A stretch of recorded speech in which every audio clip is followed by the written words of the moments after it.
So I'm on the famous bungee bridge, which separates Zimbabwe and Zambia. So on this side of the bridge is Zambia, and on that side is Zimbabwe, and that's the border pretty much. And I'm on my way to Zimbabwe right now.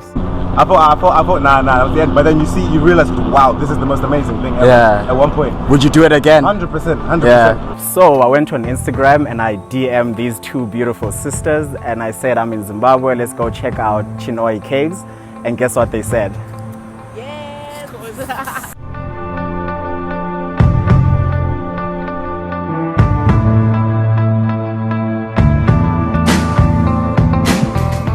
So these ladies are also on YouTube, and you can follow their channel on Afronomads.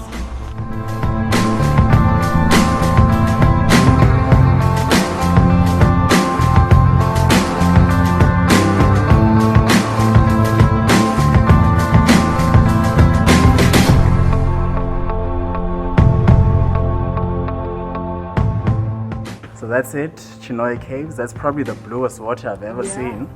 What do you think? It's so blue, guys. Like, come back, come. Definitely come see it yourself, actually. Yeah. Tell us what you think. Exactly.